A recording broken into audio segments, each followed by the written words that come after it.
And that taught me as a young child that anyone has a voice. And if you see something happening that you feel is wrong, then you have the right and you should speak up. Welcome to the Johns Hopkins University in Medicine Ward Infinity, The Power Shift, a podcast where we are having conversations with community leaders like today's guest. I am your host, Al Browne, and today my guest is Lori Jackson, who is the Quiet Powerhouse President and CEO of the Jane Bancroft Robinson Foundation. Lori's on a mission to transform lives of Black women living east of Anacostia River in Washington, D.C. So I am already excited to introduce her and have this conversation with her. But let me tell you a little bit about her background. She has 2 decades of experience in philanthropy, in health, and a track record of forging collaborations, steering multi-year partnerships, and amplifying community voices to drive real change. Not jargon, real change. Lori has had what some might label a humble, meteoric rise in senior leadership organization. First at the Alexander and Margaret Stewart Trust, a private foundation focused on pediatric cancer. The Abramson Foundation focused on education and youth, both in Washington, D.C., and then Mellon Corporate Philanthropy and the Wilmer Hale Community Affairs programs in Boston, Massachusetts. In full disclosure, my organization is also one of the primary recipients of funding from the JBRF Foundation. But what really sets Lori and her work apart is a commitment to shifting the power dynamics, which just really aligns with this idea of our Power Shift series that Ward Infinity is really pushing.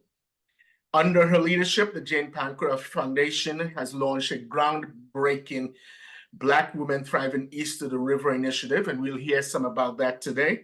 We'll also get to hear a little bit about her leadership and resilience.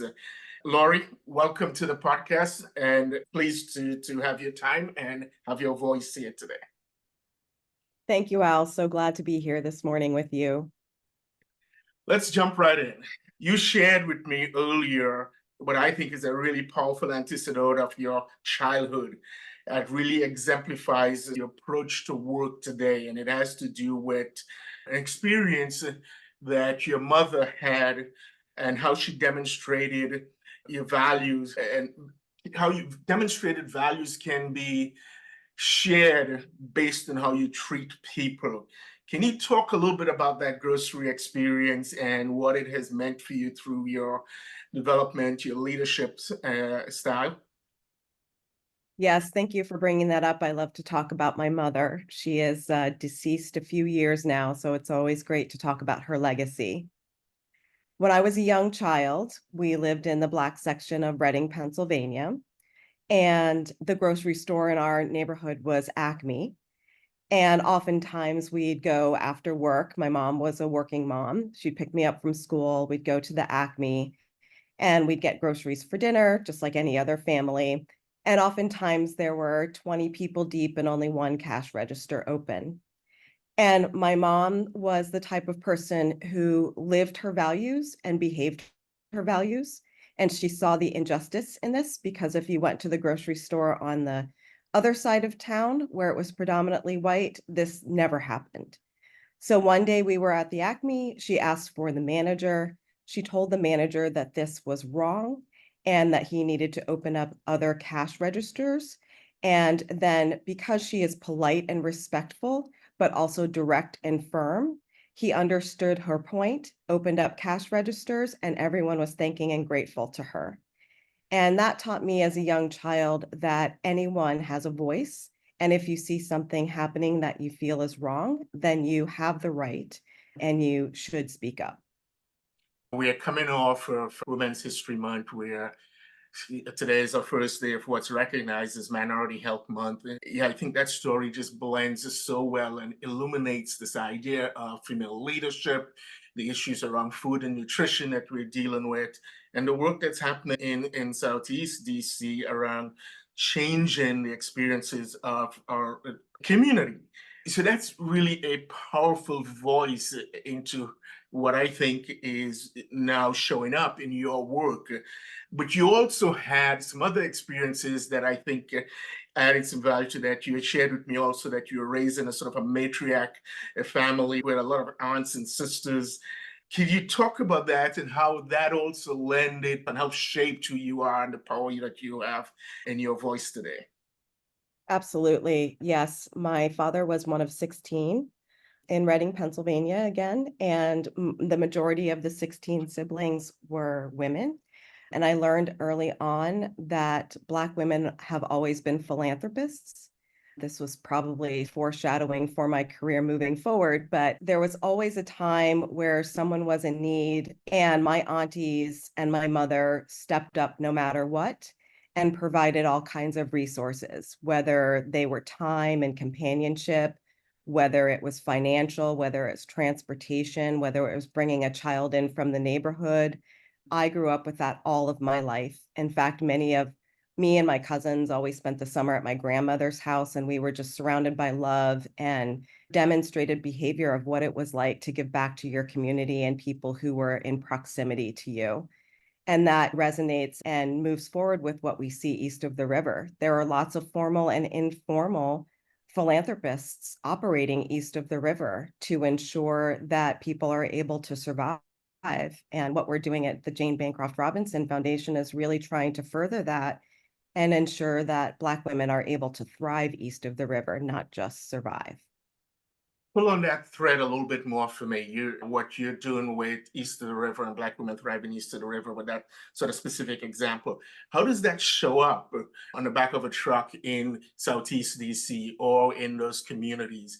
Any examples you can share there, or any? How does the Jane Bancroft Foundation foster that kind of activity and begin to grow it and scale it?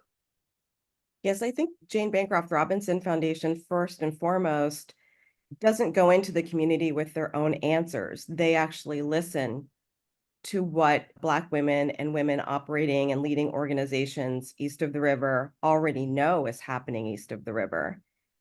And what we do is we provide the financial and technical assistance resources for those voices and those solutions that they design around health disparities and workforce opportunities to come to fruition. And ideally, not in a deficit capacity. Many times, philanthropy will fund a program, but not fully fund a program, but expect the same types of outcomes. And so we're trying to shift the way philanthropy operates, one, by having the community residents design the solutions they're most closest to the impact of what's happening east of the river, to provide the full resources to be able to see those solutions come to fruition. And three, to elevate voices that typically have been repressed so that they are always at the decision-making tables. For example, the Black women thriving east of the river, those solutions are being implemented with JBRF funds, but the women who design those solutions are the decision makers and where those funds are allocated, who's going to implement the programs, who's going to receive the grant dollars. And we have a wonderful woman in charge of that initiative, Nikisha Neal Jones, who is a Ward 7 resident, who ensures that the mission and values of JBRF continue to operate in that capacity every day.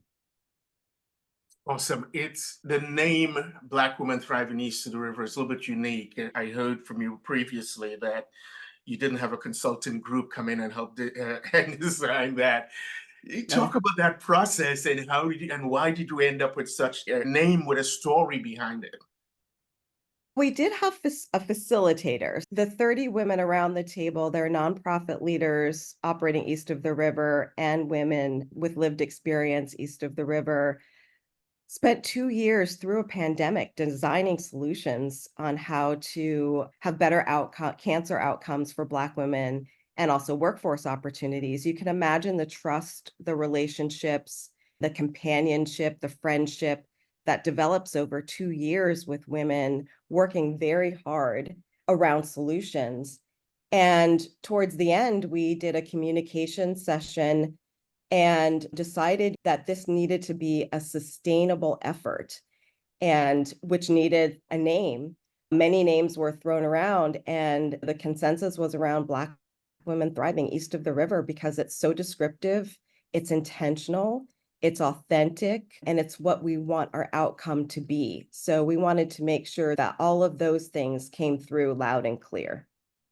I hope our listeners pick up on that and begin to think of, as they're building organizations and beginning to unfold different initiatives, they have that kind of thinking around what can be most effective and how you can be most effective. So we're in Southeast DC now. You started off Reading, Pennsylvania, but a little birdie in your office told me that you also had a stint in Cairo, Egypt. Talk talk a little bit about what lessons you learned from that experience that you might still pay attention to today, and in the different cultures that have allowed you to be effective in your work today. Yes, thank you. That's so interesting that someone brought that up. I guess it's a fun fact that most people don't know.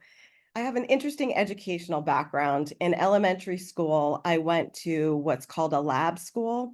Back in the day, it was very experimental. For example, we didn't have desks. We had tables and we had rugs, we had lounges, and you weren't prescribed a classroom based on your age. You were prescribed based on your ability. So, for example, in first grade, I was an accelerated reader. So all of my reading took place with the third graders. And the same with math. And then you would have sort of your artistic outlets with your age group, if that makes sense. So I was in a lab school. It was very free. It was just very liberating and open. At the time, my dad was a civil engineer, and he decided that it would be better for his career if he worked overseas. And so he worked overseas in a variety of Middle Eastern countries, many of which at the time, which was the 1970s, my mother would not have been able to walk freely. And so my mother stayed home in Reading, Pennsylvania, and had her career, and my dad would often be overseas at one of these countries. And that just wasn't tenable for a marriage. My mom would take me out for 6 weeks every year in elementary school, and we would go visit my dad somewhere. And that just wasn't tenable. My dad got a posting in Cairo, Egypt, and my mom took a sabbatical from her career. And we moved to Cairo, Egypt from 5th grade to 8th grade. So I spent my middle school years there. And I am telling you, it was the most formative time of my life, being able to be outside of the United States and understand and embrace other cultures. All of my friends were from various different countries across the world. The exposure to different languages, practices, traditions just was so life shaping for me. It opened up my thinking to be more broad and expansive and not myopic.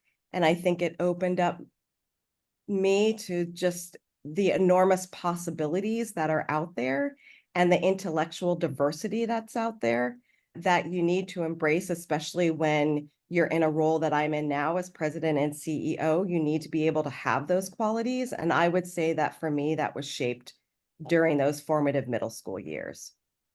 Yeah, so to the young leaders listening, that's a very concrete example of how that variety of experiences help shape and strengthen your commitment to the opportunities that diversity can bring, I am sure.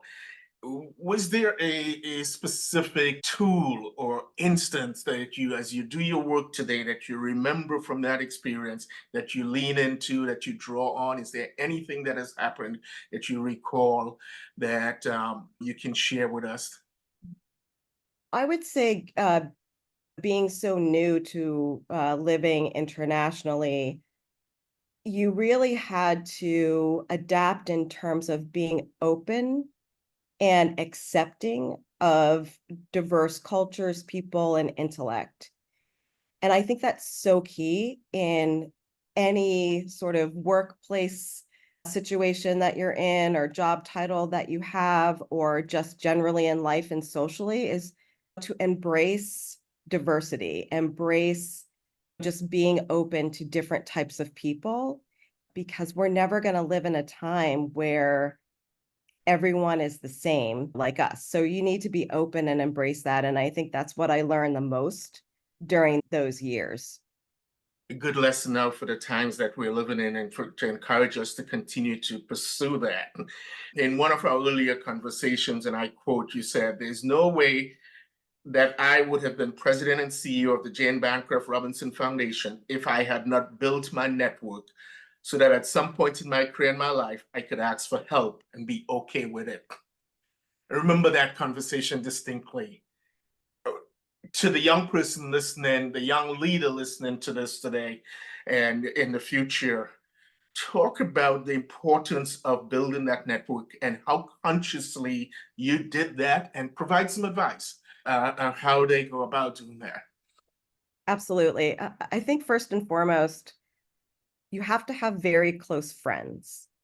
And so my first level of network is my first nugget of your network is make sure you have your friends who are there for you when times are joyful and times are going well. And also for those times that are very difficult and very hard, depending on what you're experiencing in the workplace, depending on what you're experiencing socially, you need those friends that are on speed dial that you can call and have that conversation with and can be brutally honest and authentic.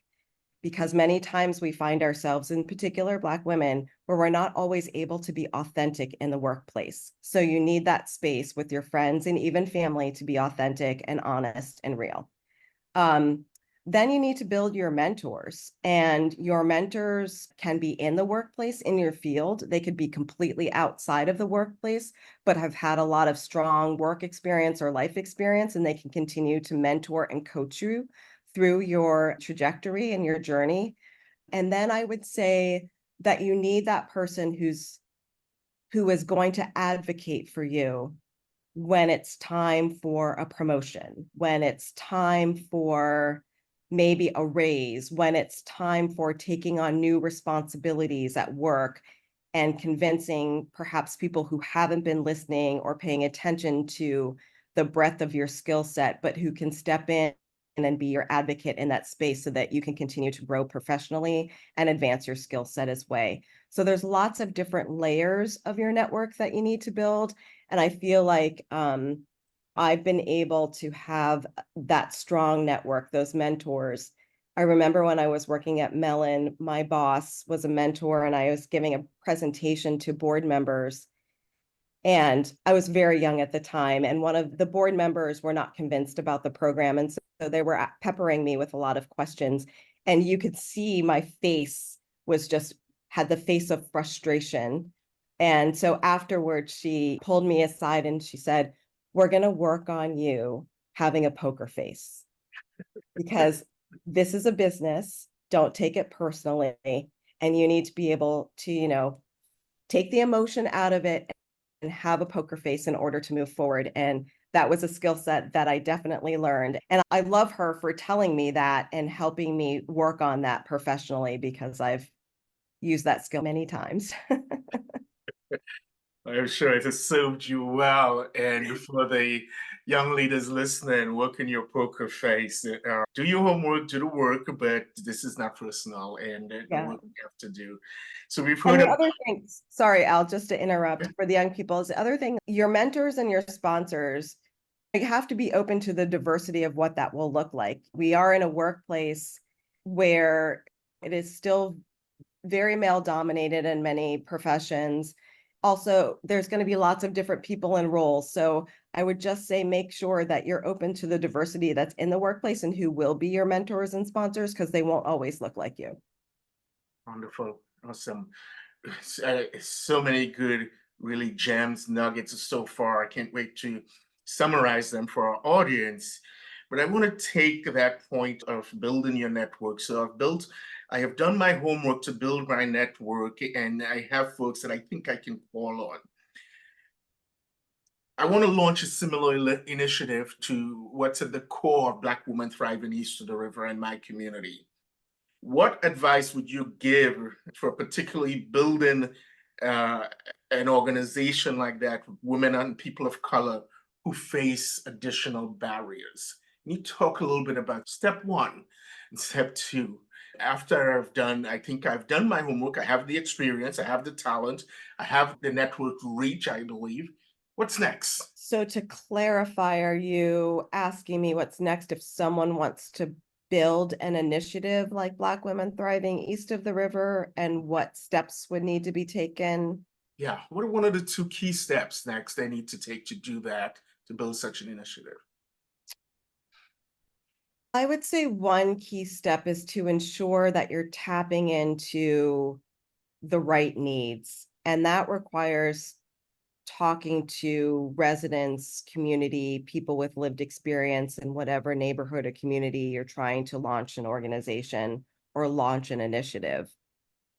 I don't think this is part of the network. You have to expand your network to ensure that you're hearing the voices that are most impacted by the systemic racism that consists in our society, the health disparities that are out there. You really need to listen in order to make sure you're forming the right effort or the right initiative, because otherwise I don't think it's going to be sustainable. So I think that was really key for the Jane Bancroft Robinson Foundation. The first program officer here, Cara Blankner, she did a really good job of just going around on a listening tour for months and months, and then curating people at the table who were going to be bought into the idea and also continue to be involved to this day to ensure its sustainability. So I'd say that's key. You have to listen and make sure that you're following the advice to fidelity. And then I'd say the second piece, and I've said this many times, and this is from the philanthropic perspective, is that you also have to make sure that you're allocating the right amount of resources to the effort. For example, when we had women around the table helping design solutions, we originally crafted it for 18 months, and that turned into 3.5 years. And all along the Jane Bancroft Robinson board, we would come back to them and say, we need more funds in order to make this right. Because in order to ensure the sustainability of an effort that is community led, the decision making is with community, and eventually the organization will be with community. You need time to build that trust. You need time to build the buy-in. You need time to build the relationships and to form the solutions and the interventions, be able to pivot when the challenges come up. And so I would say that you definitely need to be able to allocate the right resources, not only financial, but also time.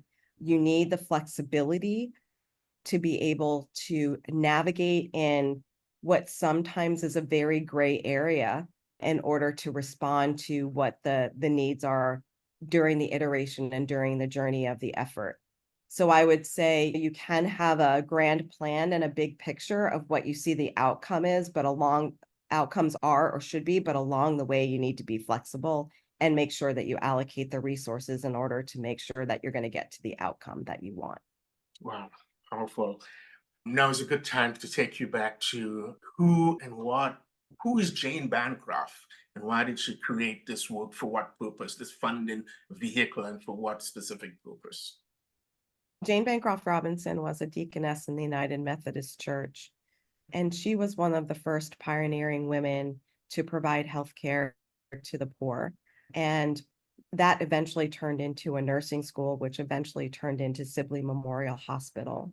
So she was a very pioneering woman who saw a need, saw that there were health disparities, and did something about it. And so we now, the staff and the board of the Jane Bancroft Robinson Foundation, are trying to make sure that we've uphold that legacy of recognizing the health disparities and the economic disparities that exist here in Washington, D.C., in particular east of the river, and ensure that we are providing the resources and putting those solutions in the hands of community in order to ensure that Black women thrive east of the river.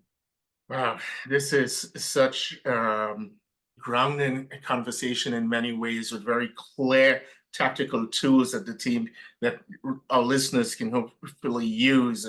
Before we get into what I often call our rapid fire or lightning round, is there anything else that you want to share with our listeners and the community that I haven't asked you, or that you think it's important for us to think about and talk about? I think before you referred to something that I shared, that I wouldn't be here without my networks or without people who have, helped me along my journey. And I would say the issues that we see day in and day out are so large, and we can't continue to work in silos. We need to work together. And whether that in philanthropy means we bring our resources together in order to have larger impact, whether that means we have stronger, more robust public partnerships in order to facilitate the change that we want to see. I would just say that it's really important for us to work hard, to work in conjunction, not in silos. That happens far too often, and the issues are too large. So we need to change how we're operating and how we're working. And that's key. So anyone who's listening here, partnerships, collaborations are things that I love to participate in, to facilitate. And so I would just say that's just it. We really need that to be more the norm than not moving forward. Awesome. Thankful. I want to jump into sort of a fun run, but a little bit more about you specifically. Any hobbies? What outside of running the foundation, what gets you excited and keeps you fun that you want to share? Yeah, hobbies. I love to travel. I love to exercise. I run and do those HIIT courses. It clears my mind and gives me energy. And then I'm a mom of three, so I've been involved in all of the athletics or extracurricular activities that my kids are involved in. Oddly enough, that also gives me energy, particularly around young people. It always keeps you true. Yep. So those are probably the top three. Pretty much every CEO or founder that I have of respect for are very active mentally and physically in some type of activity. So I continue to assume and recognize that it plays a role in their ability to execute. So good to learn, good to hear. What are you reading now, and or any book that you have read that you would recommend to our audience? So this is probably a terrible thing for me to admit, but I do not have time to read at all. In fact, it's a running joke in my family. So my replacement is listening to music. Ah, Uh, so I love to listen to bad pop music, to good pop music, to wonderful jazz music. I think I listen to all different genres. So that is my outlet and what I love. In particular, John Coltrane is one of my favorite artists.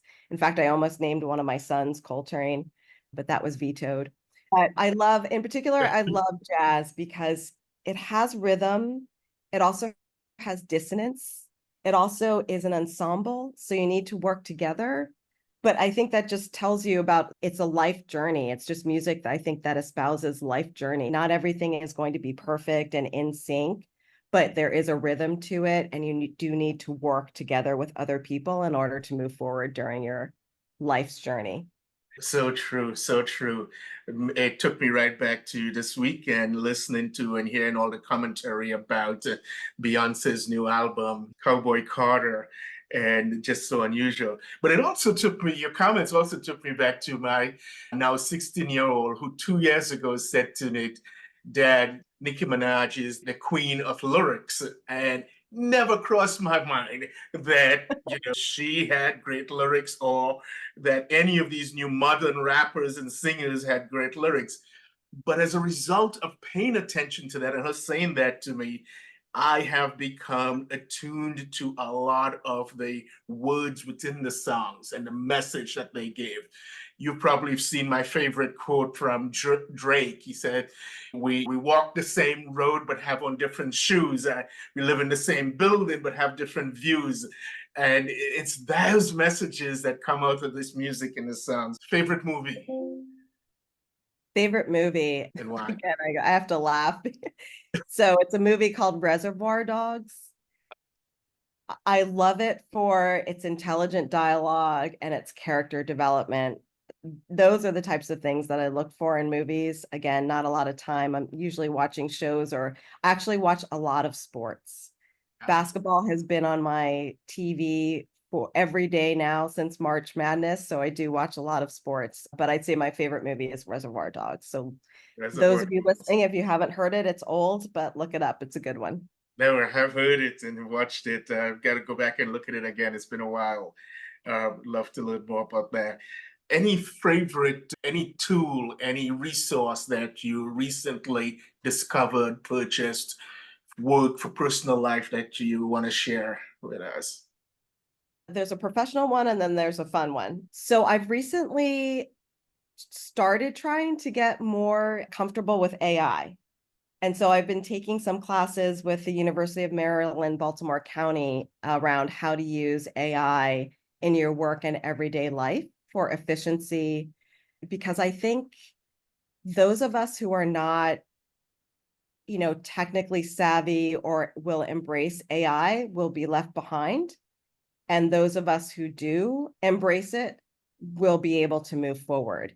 So that's one of the things that sometimes keeps me awake at night as well, is in Black and Brown communities where they may or may not have access to the technical skills, and in particular now the access and the understanding of AI. That is really frightening to me in terms of broadening the disparity gap. I just see that coming in the horizon, and I feel like we're not paying enough attention to it. So I'm trying to educate myself first and then figure out how it can be applied in my own work in the communities in which I work. So that's one professionally. And then just the frivolous purchases are there's not a black pair of shoes that I don't love. I'm constantly, it's a joke in my house. I constantly have all different kinds of black shoes, wedges, heels, boots, sneakers. It does not matter. That is interesting and funny. It tells us a lot about personality, but it's what keeps you going. I Appreciate think many women could probably relate to that. I'm hoping many women could probably relate to that as well. And then you. also a new secret that my cousin shared with me is I put vitamin C cream on my face. So on these dark, rainy days like today that we're having during this podcast, I still have a glow because I put vitamin C on my face. So that makes me feel happy. You've always had the clue. On the AI thing, I'll share with you here that this week I am having a meeting with the head of the AI Institute for Lifelong Learning, which is part of Johns Hopkins University. If I learn anything, I'll bring it back to you, or I may even invite you. I know you have a challenging week coming up here, but invite you to that conversation because it's about how do I incorporate AI into my next cohort, and Mm-hmm, how do I incorporate it into my program operations? So mm-hmm, right along the lines of you saying why it's important and making sure that our audiences get access to that, I've reached out and have talked to them. I've now set up the next step to make sure that we do that. And if anyone ever says to you they don't understand the value and how this is why this is going to be so important, ask the question, can they live without the internet today? Can they live without mobile phones? The AI is going to be bigger than those two combined. So think about that. And the impact it will have will be bigger than those two things combined. Those two. absolutely. And for for graduates coming out, undergrad or graduate school, or people who are trying to advance in the workplace or even pivot to a new role or a new profession, I think we have to pay attention to AI. It's going to be a game changer, like you said. Laurie, this has been fascinating and interesting. Can't wait to tell the story about all the black shoes that you have and so much more. But who, an opportunity to have dinner with a famous person or infamous person, one person you'd love to have dinner with today if you had no obstacles in your way, who might that be and why? Yeah, I think she's famous. It's my mother. There's actually a child care center named after my mother in Reading, Pennsylvania. So maybe she is a little bit famous. She was an early childhood educator. Now that she's gone, there are so many questions that as I go through my journey as a professional and as a parent and as a wife and as a sister and as a friend, that I want to ask her every single day. And if I had a chance to just have hours and hours over food and wine with my mom, that's the person that I would love to have dinner with every day. That's powerful, close to home, and yes, she is famous and has done her part to bring you and to help you shape you the way into the leader that we have benefit for today. Before we wrap up, how can our listening audience and readers be in touch or reach out to you? What mediums do you use and to you, and how can they be useful to you and to Black Women Thriving East of the River? So, two questions. How can they reach out and be in contact? And how can they be useful to you and Black Women Thriving East of the River? Yeah, I'm on LinkedIn, Lori Jackson, and Jane Bancroft Robinson Foundation is also on LinkedIn and also Facebook. So feel free to reach out. We have folks looking at those. And then obviously for the philanthropists out there coming to learn about our work, coming to hopefully be a partner in funding Black Women Thriving East of the River would be great. Also a partner in funding the health disparities and the workforce opportunities that we need to fund here in DC. Being a co-funder would be absolutely fabulous. I would say what's key for us is ensuring that this whole approach to trust-based philanthropy is embraced by foundations, not just in the DMV, but also nationally, and we're seeing that change.